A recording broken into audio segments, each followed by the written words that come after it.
आइए बच्चों, आज हम समाकलन का चैप्टर स्टार्ट करने जा रहे हैं और हमने अवकलन जो है कंप्लीट कर लिया था।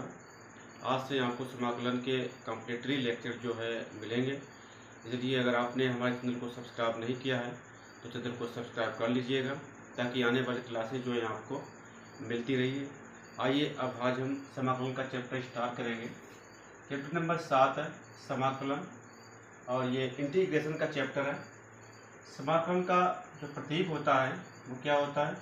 वो यश होता है। ये यश का ही विस्तृत रूप है। जैसे यश का ही क्या है, एक विस्तृत रूप है। इसको हम दो मुंह वाला सांप भी कह सकते हैं। बनता कैसे है? जैसे हम सम लिखते हैं ना, सम लिखते हैं। सम का मतलब क्या होता है? जोड़ना। इसी के जो यश होता है, इसी के मुंह को फैला दिया गया तो बन जाता है हमारा इंटीग्रेशन का निशान बन जाता है, यानी इंटीग्रेशन का प्रतीक कहलाता है। अब देखिएगा किसके सापेक्ष इंटीग्रेशन करते हैं। जैसे नंबर 1 पर अगर लिखा है इंटीग्रेशन का निशान और dx, तो इसका मतलब है कि x के सापेक्ष समाकलन। इसका हो जाएगा x के सापेक्ष समाकलन। अगर कहीं पर लिखा है dy, तो इसका मतलब है इंटीग्रेशन इनटू का dy लिखा है, इसका मतलब है कि y के सापेक्ष समाकलन। तीसरा, अगर कहीं पर dz इंटीग्रेशन इनटू का dz लिखा है तो इसका मतलब हो जाएगा कि z का सापेक्ष समाकलन। कहने का मतलब है कि इंटीग्रेशन का निशान लगा हो और यहाँ पर अगर जो वेरिएबल होगा तो ये बताएगा कि किसके सापेक्ष जो है समाकलन हमें करना है। तो जैसा कि आप जानते हैं कि जो अवकलन और समाकलन जो होते हैं वो दोनों एक दूसरे के उल्टे होते हैं, यानी अवकलन का उल्टा समाकलन होता है और समाकलन का उल्टा जो है अवकलन होता है। तो इसीलिए देखते हैं इसके कुछ सूत्र हैं, उन सूत्रों को हम देख लेते हैं। सबसे पहले देखिएगा, ये आपके सामने क्या है, अवकलन के कुछ सूत्र हैं। अवकलन के सूत्र, ठीक है, ये है अवकलन के सूत्र। और इधर लिखेंगे हम समाकलन के सूत्र। इधर लिखेंगे हम समाकलन के सूत्र। समाकलन के सूत्र देखिएगा, पहला क्या है, जैसे d ओवर का dx और x की पावर n, ये पावर वाला जो रूल आपने पढ़ाई होगा। तो क्या होता है कि अवकलन में क्या होता है, पावर को पहले लिखते हैं और पावर में से एक कम कर देते हैं। पावर को पहले लिखते हैं और पावर में से एक कम कर देते हैं। तो समाकलन का क्या बनेगा? समाकलन में क्या होता है, इंटीग्रेशन x की पावर n इंटू का dx।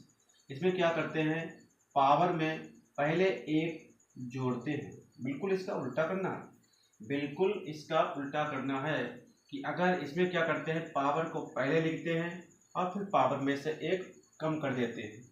इसमें इंटीग्रेशन में पावर में एक पहले जोड़ते हैं और जोड़ने के बाद उसको भाग में लिखते हैं, यानी अपान में लिख देते हैं और एक कांस्टेंट c लगा देते हैं। ये c कांस्टेंट है, इसे समाकलन कांस्टेंट कहते हैं, इंटीग्रेशन कांस्टेंट भी इसको कहते हैं। तो ये हो जाए x की पावर n इंटू dx का इंटीग्रेशन हो जाएगा x की पावर n+1 बटे का n+1 प्लस का c। तो दूसरा अगर देख लेते हैं, दूसरा d ओवर का dx। अगर x, तो x का अवकलन क्या आता है, हमारा 1 आता है। तो यहाँ पर देखिएगा 1 इंटू का dx, 1 का समाकलन क्या आ जाएगा, x और प्लस का c हो जाएगा। तीसरा देखिएगा d ओवर का dx और x अगर दिया है, मान लीजिए यहाँ पर हमने a की पावर x का कितना हो जाएगा, a की पावर x का कितना हो जाएगा इंटीग्रेशन, a की पावर x का इंटीग्रेशन a की पावर x ही रहता है, क्योंकि a की पावर x का अवकलन a की पावर x का समाकलन दोनों बराबर होते हैं, यानी दोनों एक जैसे होते हैं। 4 देख लीजिएगा, डिफ्रेंशिएशन अगर log x, तो log x का जो डिफ्रेंशिएशन होता है अर्थात अवकलन होता है वो 1 अपान का x होता है। ऐसे ही इंटीग्रेशन में क्या है, 1 अपान x इंटू का dx, 1 अपान x का जो इंटीग्रेशन होता है यानी समाकलन होता है वो log x होता है। प्लस का c जो है सभी में जुड़ेगा, ठीक है, सभी में प्लस का c आएगा। पांचवा देख लीजिएगा डी ओवर का डी एक्स और साइन एक्स है साइन एक्स। तो साइन एक्स का अपघटन क्या होता है, कास एक्स आता है। और इसका समाकलन देख लेते हैं क्या होगा। तो समाकलन क्या हो जाएगा, साइन एक्स का समाकलन क्या हो जाएगा, साइन एक्स क्या हो जाएगा, साइन एक्स इंटू का डी एक्स माइनस का कास एक्स आएगा। अब आपको यहाँ पर ध्यान ये रखना है कि जब बराबर में सी आएगा तो माइनस का आएगा। अवकलन में जब पहले सी आता था तो उसका माइनस में जो है अवकलन आ रहा था। इसमें बराबर में जब भी सी आएगा तो उसका इंटीग्रेशन जो होगा वो नेगेटिव में होगा और इसमें प्लस का सी हम जोड़ देंगे। इसमें क्या करेंगे, प्लस का सी हम जोड़ देंगे। आइए इसके बाद कुछ और फार्मूले हैं उनको भी देख लेते हैं।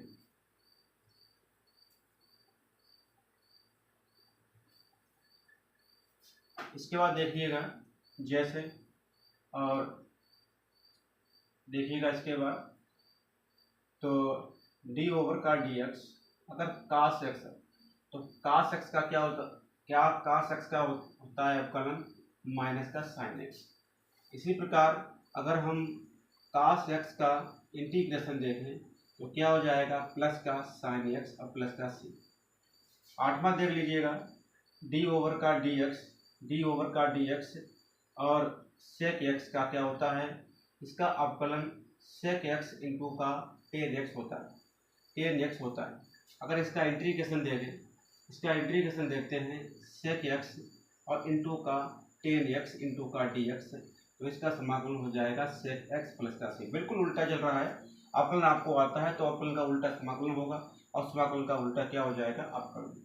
उसके बाद देख लीजिएगा डी ओवर का डी एक्स और कौशक एक्स इंटू का काट एक्स, तो इसका क्या हो जाएगा, माइनस का कौशक एक्स होता है, कौशक एक्स इंटू का कॉट एक्स का माइनस का कौशक एक्स होता है। ठीक है, कौशक एक्स का होता है, सॉरी, तो ये कौशक एक्स का होता है। कौशक एक्स का जो अवकलन होगा वो माइनस का कौशक एक्स इंटू का कॉट एक्स होता है और कॉट एक्स होता है। ऐसे ही कौशक एक्स इंटू का कॉट एक्स का जो समाकलन होगा वो माइनस का कौशक एक्स और प्लस सी होता है, वो माइनस का कौशक एक्स प्लस सी होता है। उसके बाद देखिएगा सेक स्क्वायर एक्स का क्या हो जाएगा, सेक स्क्वायर एक्स का डी ओवर का डी एक्स और सेक स्क्वायर एक्स का जो डिफ्रेंसिएशन होता है वो 10x होता है। कितना होता है, 10x होता है। इसका होता है 10x। और उसके बाद देख लीजिएगा समाकलन क्या होगा, इसका समाकलन क्या हो जाएगा, सेक स्क्वायर एक्स इंटू का डी एक्स का कितना हो जाएगा, 10x प्लस का सी हो जाएगा, 10x और प्लस का क्या हो जाएगा, सी हो जाएगा। 11वां देख लीजिएगा डी ओवर का डी एक्स और कौशक स्क्वायर एक्स, तो कौशक स्क्वायर एक्स का क्या होता है, माइनस का कॉट एक्स आएगा, क्योंकि कौशक स्क्वायर क्योंकि सी जो आया यहाँ पर, तो इसका अपघटन समाकलन क्या हो जाएगा, ये 10 था यहाँ पर 11 हो जाएगा। तो इंटीग्रेशन और कौशक स्क्वायर इंटू का डी एक्स, ये कितना हो जाएगा, माइनस का कॉट एक्स और प्लस का सी हो जाएगा। तो ये कुछ फार्मूले हैं जो मैंने आपके सामने लिखे हैं और भी आगे फार्मूले आएंगे। जैसे ही हम प्रश्नावली को आगे करते जाएंगे, जो जिस प्रश्नावली में जो भी फार्मूले लगेंगे उनको हम आपके सामने जो है लिखते जाएंगे। ठीक है, समझते हुए सवालों को हल करेंगे। आइए इसके बाद प्रश्नावली को हल करते हैं।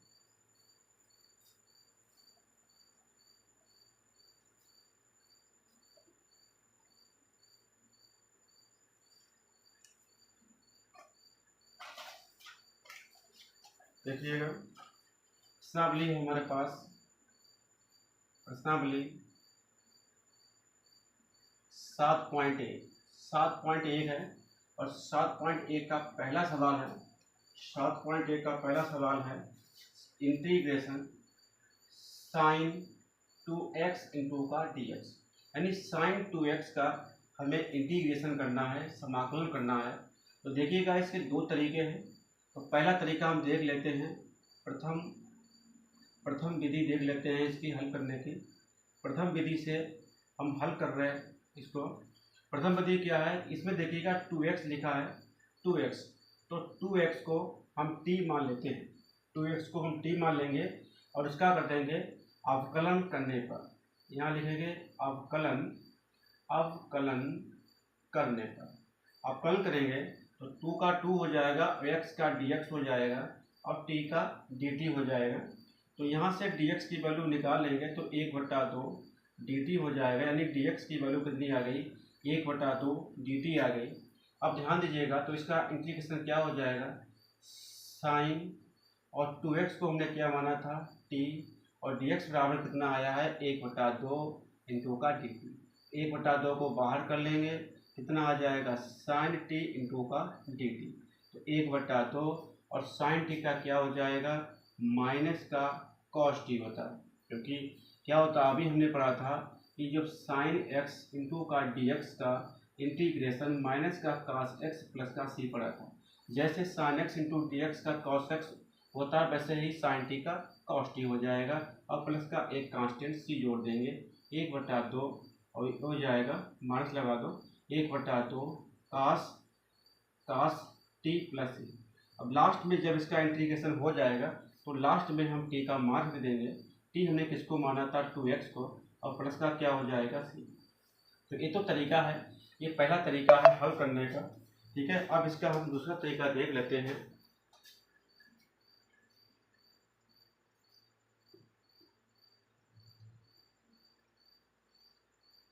इसका दूसरा तरीका देख लेते हैं, देखिएगा इसी सवाल का दूसरा तरीका क्या है, साइन 2x इंटू का dx।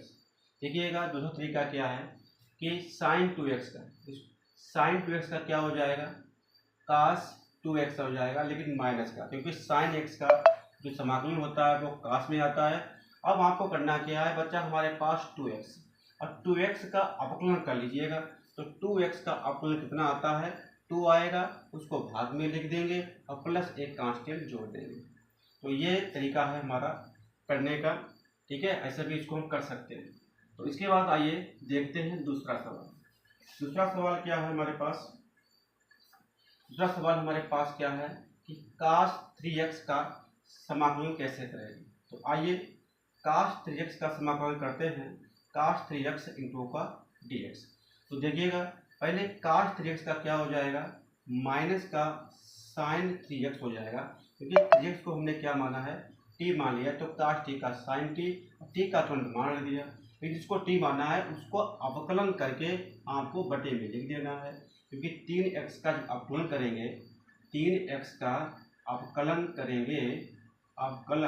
करेंगे x के सापेक्ष, तो कितना हो जाएगा 3 हो जाएगा, उसको बटे में लिख दिया और प्लस एक कांस्टेंट c जोड़ दिया। आइए तीसरा सवाल देखते हैं। तीसरा सवाल क्या है मेरे पास, तीसरा सवाल है e की पावर का 3x और इंटू का dx। ये भी बहुत ही आसान सवाल है, 3x को क्या मान लेंगे t मान लेंगे, e की पावर t का क्या हो जाएगा e की पावर का t, लेकिन जिसको t माना है उसका अवकलन करना है, तो 3x का अवकलन 3 होगा, उसको बटे में लिख देंगे और प्लस का c जोड़ देंगे। तो बहुत ही आसान है, पता हार्ड नहीं है। आइए इसके बाद सवाल नंबर 4 को देख लेते हैं।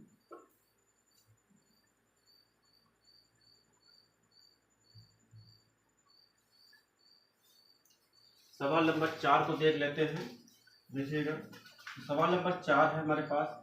सवाल नंबर 4 क्या है, तो सवाल नंबर 4 है इंटीग्रेशन ax प्लस बी का होल ऑफ स्क्वायर इंटू का dx। देखिएगा इंटीग्रेशन ax प्लस बी का होल ऑफ स्क्वायर इंटू का dx का समाकलन कैसे करेंगे। तो हम मान लेंगे, माना ax प्लस बी को हमने t मान लिया और इसका कर देंगे अवकलन different with respect to x के सापेक्ष अवकलन कर देंगे, तो एक कांस्टेंट है ये बाहर आ जाएगा और x का dx हो जाएगा और b का 0 हो जाएगा और t का dt हो जाएगा। तो क्या आएगा a dx बराबर का dt हो जाएगा, तो dx बराबर कितना हो जाएगा 1/a इंटू का dt, क्योंकि a जो मल्टीप्लाई वाला भाग में पहुंच जाएगा। अब देखिएगा इसको हमें क्या माना है t माना है, तो इसकी जगह पर टी स्क्वायर आ जाएगा, यानी टी पावर कितनी है 2, और डी एक्स की जगह पर, यानी डी एक्स की जगह पर क्या आ जाएगा, डी एक्स की जगह पर आ जाएगा 1 का ए और इंटू का डी टी। तो 1 को बाहर कर लेंगे, ये कांस्टेंट है, तो ये हो जाएगा टी स्क्वायर इंटू का डी टी। देखिए हमने आपको क्या बताया था कि जो पावर रूल क्या कहता है समाकलन का, कि अगर पावर रूल कहता है कि पावर में पहले एक जोड़ो और जोड़कर फिर नीचे भी लिखो, तो इसकी टी की पावर 2 है, तो इसमें एक जोड़ेंगे तो पावर 3 हो जाएगी, और जोड़कर उसको अपान में भी लिखेंगे, अब एक कांस्टेंट सी जोड़ देंगे। और फिर हमने आपको बताया था कि जब इंटीग्रेशन का निशान हट जाएगा तब हम उसको लास्ट में टी का मान रख देंगे। टी का कितना मान था, ए एक्स प्लस बी टी का मान था, पावर कितनी है 3 और प्लस का सी, तो ये हमारा क्या हो जाएगा, ए एक्स प्लस बी का होल स्क्वायर इंटू का डी एक्स का क्या हो जाएगा, हमारा इंटीग्रेशन हो जाएगा। बहुत ही आसान है, ज़्यादा कठिन नहीं है, ठीक है। उसके बाद देखिएगा हम सवाल नंबर 5वां देख लेते हैं।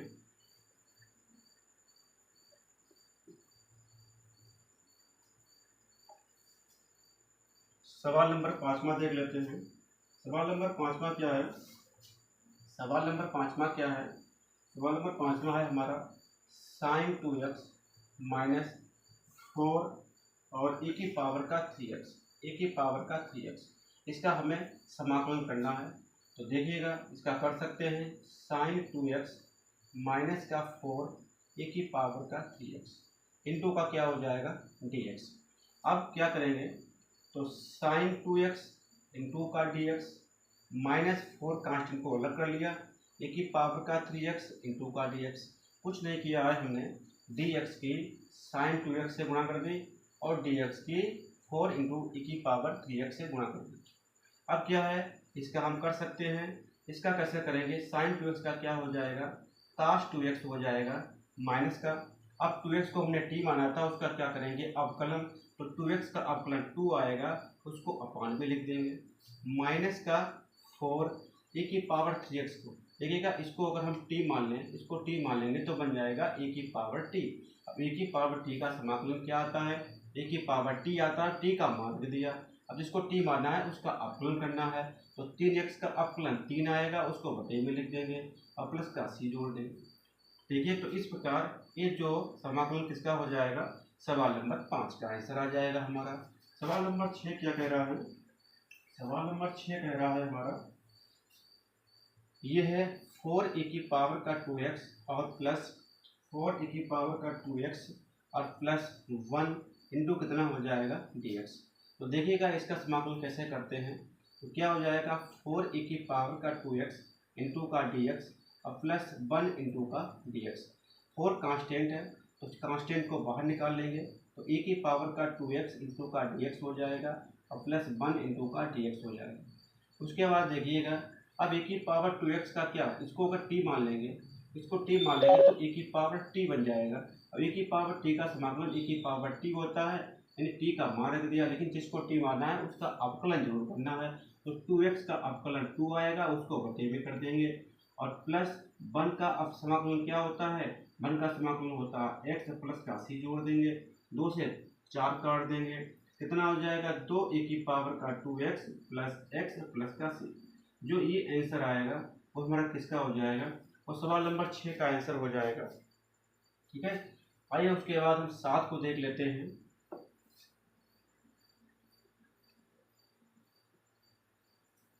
सवाल नंबर 7 देख लेते हैं। देखिएगा सवाल नंबर 7 क्या कह रहा है, सवाल नंबर 7 कह रहा है कि एक्स स्क्वायर और 1 माइनस 1 बटे का एक्स स्क्वायर इंटू का dx, इसका हमें समाकलन करना है। तो देखिए बहुत ही आसान है, एक्स स्क्वायर की 1 से गुणा कर देंगे तो एक्स स्क्वायर इंटू का dx, एक्स स्क्वायर की 1 से गुणा कर दी और dx से भी साथ में गुणा कर रहे हैं, माइनस का कितना हो जाएगा एक्स स्क्वायर गुणे 1 बटे का एक्स स्क्वायर इंटू का dx। तो एक्स स्क्वायर से एक्स स्क्वायर कट जाएगा, यहाँ कितना हो जाएगा एक्स स्क्वायर इंटू का dx, ये हो जाएगा 1 इंटू का dx हो जाएगा। अब यहाँ पर देखिए पावर रूल क्या कहता है, समाकलन में जो पावर होती है तो क्या होती है, पावर में एक जोड़ देते हैं, 2 में एक जोड़ देंगे तो 3 हो जाएगा, और जो जोड़ा है उसको अपान में भी लिखेंगे, और 1 का समाकलन x हो जाता है और एक कांस्टेंट इसमें c जोड़ देंगे। तो ये हमारा क्या हो जाएगा, ये आंसर हो जाएगा सवाल नंबर 7। सवाल नंबर 8 देख लेते हैं। सवाल नंबर 8, सवाल नंबर 8 क्या है, सवाल नंबर 8 है ax square plus bx plus c, इसका हमें समाकलन करना है।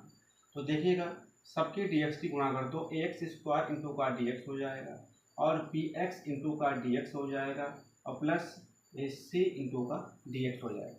देखिएगा उसके आगे देखेंगे, अब एक कांस्टेंट है, इसको बाहर कर लेंगे तो x स्क्वायर इंटू का dx हो जाएगा। यहाँ b कांस्टेंट है, इसको बाहर कर लेंगे तो x इंटू का dx हो जाएगा। यहाँ c कांस्टेंट है, इसको बाहर कर लेंगे 1 इंटू का dx हो जाएगा। अब बहुत ही आसान, यहाँ पावर रूल लगा देंगे। पावर रूल क्या कहता है कि पावर है तो पावर में 1 जोड़ दो, 2 है तो 3 हो जाएगी और जोड़कर नीचे भी आपको लिखना है, अपान में भी लिखना है। तो यहाँ b है, यहाँ पावर कितनी 1 है, 1 जोड़ेंगे तो 2 हो जाएगी, 2 को अपान में भी लिखेंगे। यहाँ प्लस का c हो जाएगा, 1 का इंटीग्रेशन x होता है प्लस का c। यही हमारा क्या हो जाएगा, यही हमारा सवाल नंबर 8 का जो है आंसर हो जाएगा। बहुत ही आसान है। इस dx की मल्टीप्लाई अंदर कर दी, इसकी dx की इधर कर दी और dx की c से कर दी। कांस्टेंट को बाहर निकाल लिया, ठीक है, कांस्टेंट को बाहर निकाल लिया। एक्स स्क्वायर का समाकलन क्या हो जाएगा, पावर में 1 जोड़ेंगे 2 और 1 3 हो जाएगी। 3 को जोड़कर नीचे भी लिखना है, पावर पहले जोड़ेंगे जोड़कर नीचे भी लिखेंगे। यहाँ भी पावर 1 थी तो 2 हो गई, 2 को नीचे भी लिखेंगे। तो ये हमारा किसका हो जाता है, सवाल नंबर 8 का। आइए इसके बाद सवाल नंबर 9 देख लेते हैं।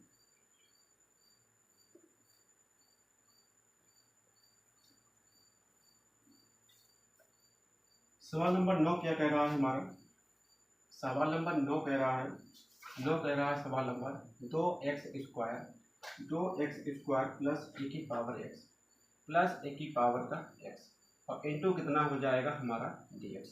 ठीक है, ये सवाल देखिएगा, बहुत ही आसान सवाल है। ठीक है, अब देखिएगा कि dx की मल्टीप्लाई अंदर कर दो तो क्या हो जाएगा 2x स्क्वायर इंटू का dx और dx की मल्टीप्लाई अंदर कर दीजिएगा e की पावर x इंटू का dx। ये कांस्टेंट है तो कांस्टेंट को बाहर निकाल देंगे तो x स्क्वायर इंटू का dx हो जाएगा और प्लस क्या हो जाएगा a की पावर x इंटू का dx हो जाएगा। अब ध्यान दीजिएगा समाकलन का पावर रूल क्या कहता है कि पावर में 1 जोड़ दो, या जोड़ दिया मैंने और जोड़कर नीचे भी लिख दो। हर में भी लिखना है, पावर जोड़नी है 1 और जो भी जुड़कर आए उसको आप हर में लिख देना है। और प्लस ए की पावर x का समाकलन ए की पावर x होता है और प्लस का क्या जोड़ देंगे, इसमें कांस्टेंट c जोड़ देंगे। तो ये हमारा क्या हो जाएगा, ये हमारा सवाल नंबर 9 का आंसर हो जाएगा। तो बहुत ही आसान सवाल है, बहुत ही आसान सवाल है। ठीक है, तो ऐसे ही आज हम यहीं तक रहने देते हैं। 1 से 9 तक हमने आज सवालों को किया।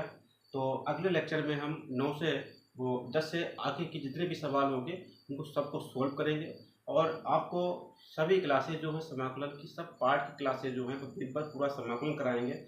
7, 8, 9 पूरा समाकलन आपको मिलेगा। ठीक है, तो आपने अगर चैनल को सब्सक्राइब नहीं किया है तो हमारे चैनल को सब्सक्राइब कर लीजिएगा ताकि आपको क्लासेज जो हैं रेगुलर रूप से मिलती रहे। धन्यवाद।